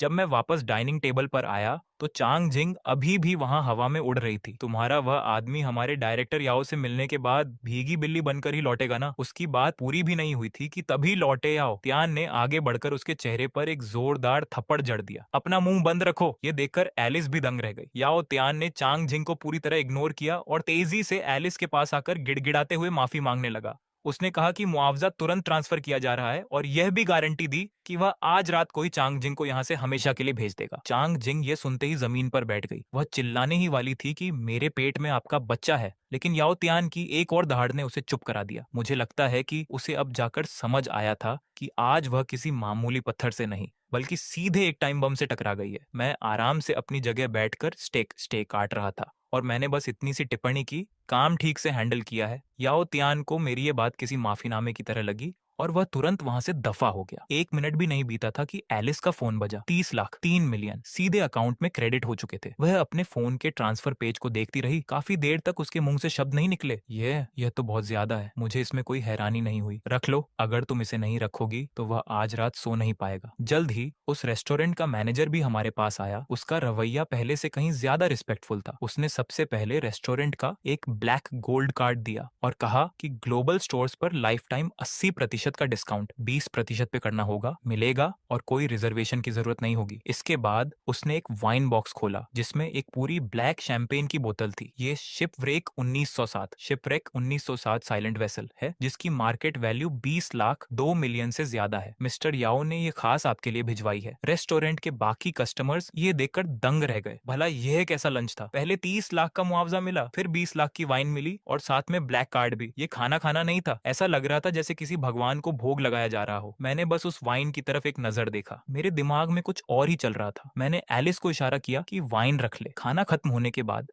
आसपास के कई लोग मुझे अपने बिजनेस कार्ड देने के लिए घेरने लगे। मुझे उनसे फालतू बात करने का कोई शौक नहीं था, इसीलिए मैं वाइन उठाकर एलिस के साथ निकल गया। कार में बैठने के बाद एलिस उस वाइन बॉक्स को पकड़े हुए अभी भी शौक में थी। 20 लाख की वाइन और 30 लाख का बैंक ट्रांसफर। मुझे लगता है कि उसने आज सुबह जितने पैसे देखे थे उतने उसने पिछले कई सालों में भी नहीं कमाए होंगे। मैंने उसकी तरफ देखा और कैजुअली कहा, दोपहर को मेरे साथ वॉच GDDH खरीदने चलो। उसने अनजाने में मुझसे पूछ लिया, क्या किसी और लड़की के लिए खरीद रहे हो? मेरा छुपाने का कोई इरादा नहीं था। हाँ, मेरी एक छोटी बहन के लिए। कुछ दिनों में उसका एक ड्रामा थिएटर परफॉर्मेंस है, तो ये उसके लिए गिफ्ट होगा। मैंने इतनी ईमानदारी से जवाब दिया कि वह समझ ही नहीं पाई कि गुस्सा कैसे करे। मुझे लगता है कि वह भी दिल में जानती थी कि मेरे जैसे इंसान के पास सिर्फ वही एक लड़की नहीं होगी। अब जब मैं उससे सब कुछ साफ कह रहा था तो ये भी उसके लिए बड़ी बात थी, और वैसे भी उसमें मुझसे झगड़ा करने की हिम्मत नहीं थी। मैंने अपने दिमाग में पहले ही कैलकुलेशन कर ली थी। मेरे कैशबैक कार्ड में अभी भी 8 लाख से ज्यादा की लिमिट बची थी और उसे सबसे जल्दी खर्च करने का तरीका गड्डी खरीदना ही था। एकदम परफेक्ट था, एक जांगजियाई के लिए और एक एलिस के लिए। इससे मेरी साख रेप्यूटेशन भी और बढ़ जाती। इसीलिए हम दोनों सीधे पाटेक